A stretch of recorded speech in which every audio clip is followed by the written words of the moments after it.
Bom dia, irmãos, paz seja convosco. Vamos à nossa 53ª aula da Escola Bíblica Online. Espero que você esteja gostando, vai anotando, fazendo anotações aí num caderninho da sua escola bíblica, para sempre estar revendo. São assuntos muito interessantes que nós precisamos ter sempre em nossa mente. E como diz a palavra de Deus, guardar a palavra no nosso coração. Amém? Então, a aula passada, nós falamos sobre o sepultamento de Jesus. E hoje nós vamos falar um assunto muito lindo, a ressurreição de Jesus. Então, abra a sua Bíblia, a palavra de Deus, no Evangelho de João, capítulo 20. E a palavra de Deus diz: no primeiro dia da semana, Maria Madalena foi ao sepulcro de madrugada, sendo ainda escuro, e viu que a pedra estava revolvida. Então correu e foi ter com Simão Pedro e com outro discípulo a quem Jesus amava, e disse-lhes: tiraram a pedra do sepulcro. Tiraram do sepulcro o Senhor e não sabemos onde o puseram. Então, o primeiro dia da semana é um domingo, né? Sábado, tiraram antes das 6 horas da tarde o Senhor Jesus da cruz. E então agora é domingo. Terceiro dia e não 3 dias, não vamos confundir, né? Então, na verdade, eles contavam das 18 às 18, das 6 da tarde às 6 da tarde. Então, a pedra não estava tampando mais a entrada do túmulo. Então, Maria Madalena, mais outras, né, pessoas ali, mais outros soldados, houve suborno, João não fala, mas outros do evangelho sim. Então, faço um cruzamento aí de informações, e o foco de João é mostrar a ressurreição. Então, a palavra das mulheres causou muita curiosidade. João 23:5 diz: saiu, pois, Pedro e o outro discípulo é João, este mesmo que escreveu este evangelho, e foram ao sepulcro. Ambos corriam juntos, mas o outro correu mais depressa do que Pedro e chegou primeiro ao sepulcro. Então, João era mais jovem que Pedro, então ele chegou antes, mas espera Pedro chegar. E os lençóis de linhos estavam dobrados ou esticados sem ninguém. João 26:7, então Simão Pedro, seguindo-o, chegou e entrou no sepulcro. Ele também viu os lençóis e o lenço que estivera sobre a cabeça de Jesus, e que não estava com os lençóis, mas deixado num lugar à parte. Então, essa narrativa indica que ao se levantar, Jesus tira o lenço da cabeça, dobra e coloca num outro lugar. Caprichosamente, Jesus dobra o lenço. Então, levantar de alguém que intencionalmente ressuscitou e não que um corpo foi roubado, como os soldados ali, né? Todo o povo queria falar para todos, né? Que Jesus havia sido roubado o seu corpo, para que não acreditasse no milagre que estava acontecendo ali da ressurreição. Então, versículo 8 e 10, então entrou também o outro discípulo, que chegara primeiro ao sepulcro, e viu e creu, pois ainda não tinham compreendido a Escritura, que era necessário ressuscitar ele dentre os mortos. E voltavam os discípulos outra vez para a casa. Então, eles creram na ressurreição. Agora, eles começam a entender tudo que Jesus havia falado para eles. Então, Jesus tinha ensinado, mas eles vão entender agora, né? Quando eles não veem mais o corpo. Então, agora, nós vamos falar sobre a primeira aparição, a corrida de Pedro e João, né, até o sepulcro. Nós falamos agora a aula passada. Então agora Jesus, na sua primeira aparição, aparecendo para Maria Madalena. Então João 11-13 diz: Maria, entretanto, permanecia junto à entrada do túmulo, chorando. Enquanto chorava, abaixou-se, olhou para dentro do túmulo e viu 2 anjos, vestidos de branco, sentados onde o corpo de Jesus fora posto. Então, um à cabeceira e outro aos pés. Então, eles lhe perguntaram: mulher, por que choras? E ela lhes respondeu: porque levaram o meu Senhor, e não sei onde o puseram. Maria Madalena foi a primeira que viu que algo tinha acontecido. Maria Madalena aqui tenta descobrir o que aconteceu. Ela não vê o Senhor, ela não vê Jesus. Então ela fica esperando uma informação e ela chora porque ela está ali, né, sem entender o que está acontecendo. E Maria tem a visão de 2 anjos que falam com ela. E nós temos claramente que ela ainda não sabe sobre o desaparecimento de Jesus. Ela não está entendendo. Versículo 14-15, e tendo dito isto, voltou-se para trás e viu Jesus em pé, mas não reconheceu que era Jesus. E perguntou-lhe Jesus: mulher, por que choras? A quem procuras? E ela, supondo ser ele o jardineiro, respondeu: Senhor, se tu o tiraste, dize-me onde o puseste e eu o levarei. Ela na verdade está na porta e aparece alguém que ela não reconheceu. Por que não reconheceu? Porque Jesus estava diferente da sua feição natural? Será que Maria estava tão impactada que não percebe que era Jesus? Será que Jesus, de maneira sobrenatural, não permite que ela o reconheça? Em Lucas 24:16, narra uma ocasião parecida. Seus olhos estavam impedidos de o reconhecer. Então, esta terceira opção é a melhor, né? Que Jesus, de maneira sobrenatural, não permite que de imediato Maria Madalena o reconheça. Então, ela ainda não entendeu a ressurreição e está à procura do corpo morto. Versículo 16 e 17, e disse-lhe Jesus: Maria. E ela, voltando-se, lhe disse em hebraico: Rabone, que quer dizer mestre. Recomendou-lhe Jesus: não me detenhas, porque ainda não subi para o meu Pai, mas vai ter com os meus irmãos. E diz-lhes: subo para meu Pai e vosso Pai, para meu Deus e vosso Deus. Jesus chama Maria pelo nome. E antes ele a chamou de mulher, né? Ele diz lá: mulher, por que choras? Né? Quando diz o seu nome, então ela o reconhece. Não me detenhas. Jesus aqui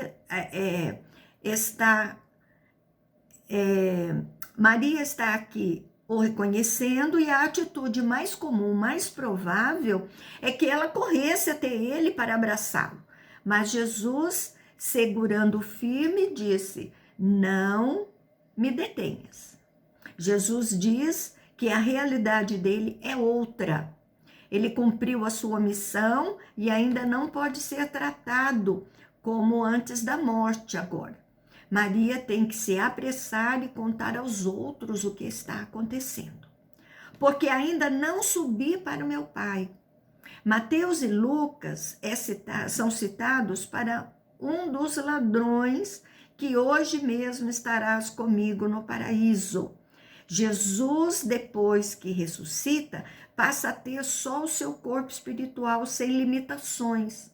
Todos os atributos, a onipresença, mostra que ele está em todos os lugares. Mas esta frase, ele diz que ainda faltava algumas coisas aqui para ir ao Pai, porque o Espírito Santo fosse derramado.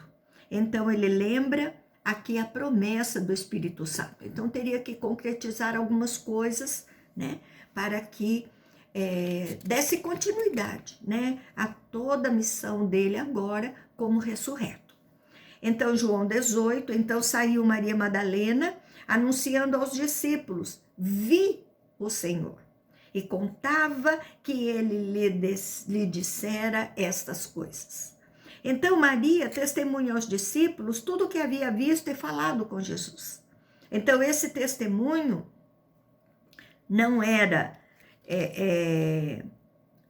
acreditado totalmente, né? Alguns pensavam porque ela estava abalada, né? Então, Jesus agora vai aparecer aos discípulos. Então, no verso 19 e 20, ao cair da tarde daquele dia, o primeiro dia da semana, trancadas as portas da casa, onde estavam os discípulos com medo dos judeus, veio Jesus, pôs-se no meio deles e disse-lhes: paz seja convosco. E dizendo isto, lhe mostrou as mãos e o lado, e alegraram-se, portanto, os discípulos ao verem o Senhor. Então, no finalzinho da tarde de domingo, os discípulos escondidos e com medo dos judeus, né? Jesus já tem os plenos poderes de Deus, ele atravessa a parede, ou poderia aparecer onde quisesse, né? A promessa de Jesus, a paz, e a primeira coisa que diz: paz seja convosco. Não estavam nem Tomé e nem Judas, porque Judas já havia se suicidado. Versículo 21 e 23, e disse-lhe, pois, Jesus outra vez: paz seja convosco. Assim como o Pai me enviou, eu também vos envio. E havendo dito isto, soprou sobre eles e disse-lhes: recebei o Espírito Santo. Se de alguns perdoardes os pecados, são-lhes perdoados. Se lhes retiverdes, serão retidos. Então, essa repetição mostra que os discípulos precisavam receber paz, e Jesus renovando a sua missão diante dos discípulos. Nós temos a promessa do derramamento do Espírito Santo depois que ele subiu plenamente aos céus. Aqui temos um ato simbólico onde Jesus ordena aos discípulos para o ministério, né? Jesus ali capacitando os discípulos para seguirem à frente agora a missão que Jesus havia lhes dado. Jesus então vem, restaura a paz no coração dos discípulos. Eles estavam muito aflitos, muito tristes com tudo que estava acontecendo, com a morte de Jesus, e agora eles estão atônitos com a história da ressurreição. Então, Jesus restaura a paz no coração deles para que eles pudessem continuar. Então, reafirma a missão deles, ordena a missão dos discípulos, dando-lhes capacitação. Mas ainda não é o derramar do Espírito Santo. Então, o ser humano não tem poder para perdoar pecados. Só Deus pode. Nós podemos perdoar quando uma pessoa faz mal para nós, mas limpar do pecado, não. Nós perdoamos, mas quem vai nos limpar de todo o pecado é o Senhor. Então, o contexto é de envio para pregar o evangelho. Por meio da pregação, serão perdoados. Entenda que a palavra de Deus é tudo para nós. Ela é a revelação para a nossa vida, ela é perdão, ela é paz, ela é restauração, mas é a palavra, porque é por intermédio da palavra que o Senhor vai agir em nós. Então, quando rejeitam o evangelho, não são perdoados também. Agora, Jesus vai aparecer a Tomé. Versículo 24 e 25. Ora, Tomé, um dos 12, chamado Dídimo, não estava com eles quando veio Jesus. E disseram-lhe então os outros discípulos: vimos o Senhor. Mas ele respondeu: se eu não vir nas suas mãos o sinal dos cravos, e ali não puser o dedo, e não puser a mão no seu lado, de modo algum acreditarei. Jesus revela a Tomé, se revela a Tomé, né? O testemunho dos discípulos ali que viram o Senhor. Os outros não creram no testemunho inicial de Maria Madalena, e Tomé também quer ver, não de forma maldosa, mas deseja ver o Senhor. 26 e 27, passado 8 dias, estavam outra vez ali reunidos os seus discípulos e Tomé com eles. E estando as portas trancadas, veio Jesus, pôs-se no meio deles e disse-lhes: paz seja convosco. E logo disse a Tomé: põe aqui o dedo e vê as minhas mãos. Chega também a mão e põe-na no meu lado. E não seja incrédulo, mas crente. 8 dias. Festa da Páscoa, festa dos pães asmos também já haviam acabado. E a vida deles já estava voltando ao normal. Jesus entra e diz: paz seja convosco. Então, Jesus queria novamente cultivar paz no coração deles. E Jesus fala para Tomé, dando prova de amor para ele crer. Verso 28 e 29, e respondeu-lhe Tomé: Senhor meu e Deus meu.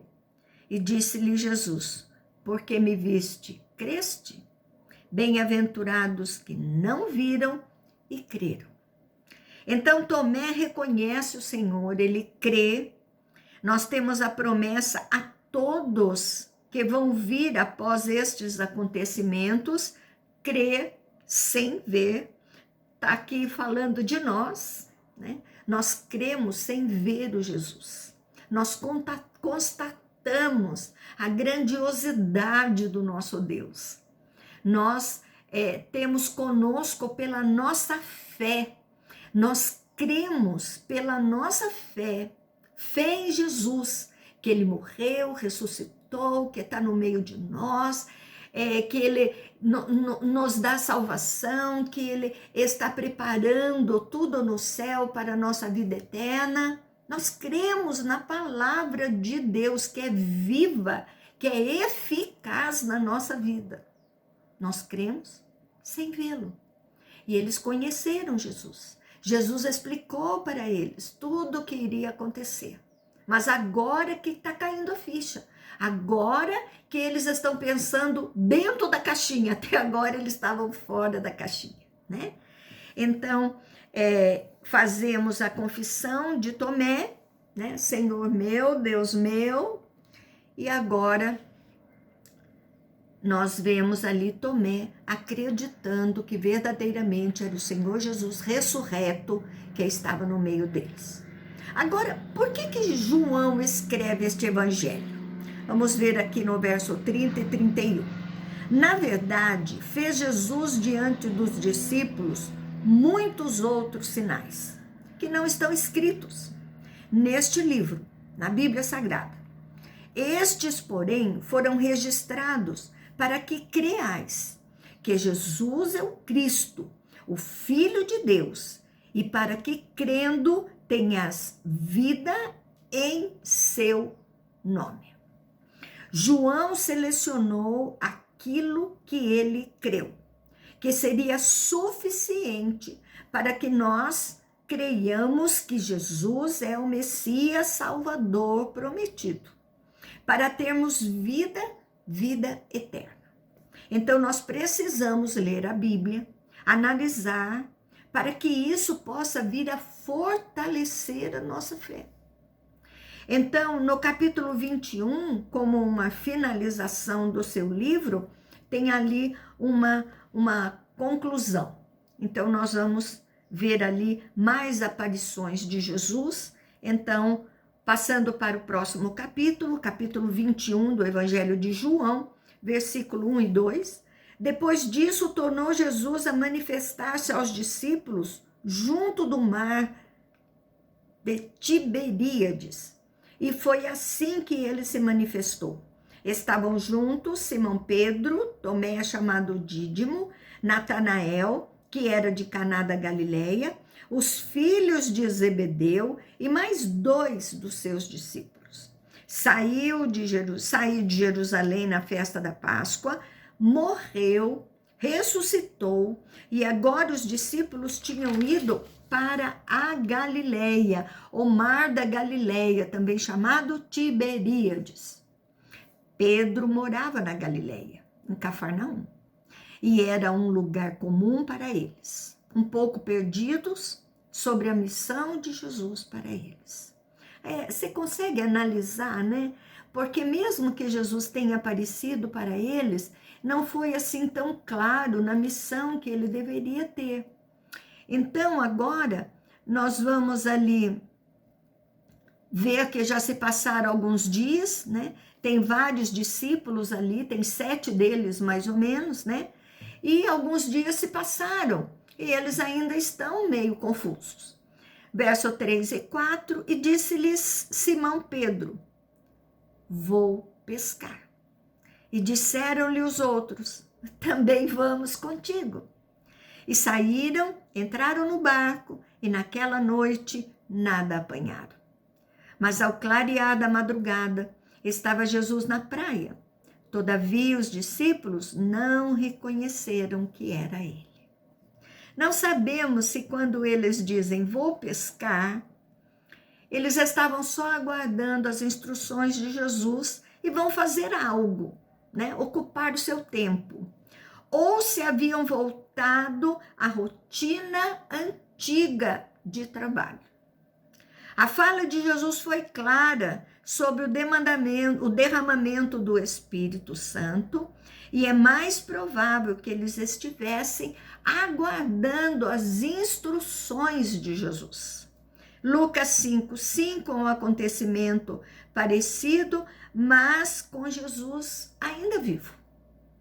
Não reconheceram aquele homem à beira da praia, era de madrugada, estava escuro, ou Jesus não permitiu que ele lhes reconhecesse.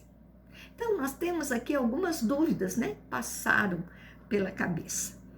Versos 5 e 6, perguntou-lhes Jesus, filhos, tendes alguma coisa de comer? E respondeu-lhes, não. Então lhes disse, lançai a rede à direita do barco, e achareis. Assim fizeram, e já não podiam puxar a rede. Tão grande era a quantidade de peixes. Então a pescaria foi um fracasso. A ordem estranha vem de alguém que eles não conheciam. Talvez pensaram, o que custa? Vamos jogar novamente as redes. Muitos peixes. Acendeu uma luz na mente e ligaram esse acontecimento ao que havia acontecido em Lucas 5:5. Agora no verso 7 e 8, aquele discípulo a quem Jesus amava disse a Pedro, é o Senhor. E Simão Pedro, ouvindo que era o Senhor, cingiu-se com a sua veste, porque se havia despido, lançou-se ao mar, mas os outros vieram no barquinho puxando a rede com os peixes, porque não estavam distante da terra, senão quase 200 côvados. Então, João reconhece Jesus. E Pedro se veste e se joga no mar em direção a Jesus. Mais ou menos uns 100 metros de distância, né? Pedro se joga ali. Ai, que delícia ver Jesus de novo. Meu Deus, Pedro não quis nem saber, né? Foi correndinho até Jesus. Eu faria o mesmo. E você também? Verso 9 e 11. Ao saltarem em terra, Viram ali algumas brasas, e em cima peixes, e havia também pão. E disse-lhe Jesus: trazei alguns peixes que acabastes de apanhar. E Simão Pedro entrou no barco, arrastou a rede para a terra cheia de 153 grandes peixes. E não obstante serem tantos, a rede não se rompeu. Então, já tinha ali um preparado por Jesus, né? Uma refeição para eles comerem junto com Jesus. Mas Jesus preparando algo e os discípulos trazendo algo, nos diz que os discípulos fariam a parte deles nessa pescaria, que vai ser a pregação do evangelho. Então, Jesus entra com a parte dele e os discípulos com a parte deles. Então, alguém contou os peixes, 153. Se nós lembrarmos em Lucas 5, a rede estava se rompendo de tantos peixes, mas aqui diz que a rede não se rompeu, mesmo com tantos peixes. E o simbolismo? Essa contagem ligada à rede, seja a força do evangelho, e tantos peixes, a quantidade de pessoas que seriam alcançadas por esta rede, que é o evangelho. Então, Jesus faria a sua parte, os discípulos também, pescando muitos homens. Mostra, então, o chamar dos discípulos pescadores, e agora serão pescadores de homens. Então, Deus conosco, levando paz e ensinando. Ai, que coisa maravilhosa. Então, no verso 12 e 14, disse-lhe Jesus: vinde, comei. E nenhum dos discípulos ousava perguntar-lhe: quem és tu? Porque sabiam que era o Senhor. E veio Jesus, tomou o pão e lhes deu de igual modo o peixe. E já era a terceira vez que Jesus se manifestava aos discípulos depois de ressuscitado dentre os mortos. Então eles sabiam pela fé que era Jesus. Muitas vezes nós cremos sem saber. E isso é fé. É possível outras aparições de Jesus, né, como Emaús, mas o que Jesus narrou, o que João narrou, são 3 aparições. Amém? Vamos parar por aqui. Próxima aula nós vamos falar da restauração de Pedro, né? Afinal de contas, ele havia negado Jesus, né, lá atrás. Então ele está ali ainda muito descontente com isso dentro do seu coração, entristecido, arrependido, né? Então nós falaremos sobre a restauração de Pedro. Amém? Então, que você tenha aprendido, deixa ali seu comentário. Se alguma dúvida também pode deixar, que nós estaremos respondendo para você. E tenha um excelente domingo na presença do Senhor Jesus. Continua aí guardadinho. Hoje o nosso culto será online somente. Voltamos aos cultos online, não teremos culto presencial. E tenha um excelente domingo, continua guardadinho, continua com Jesus e um beijo grande no seu coração.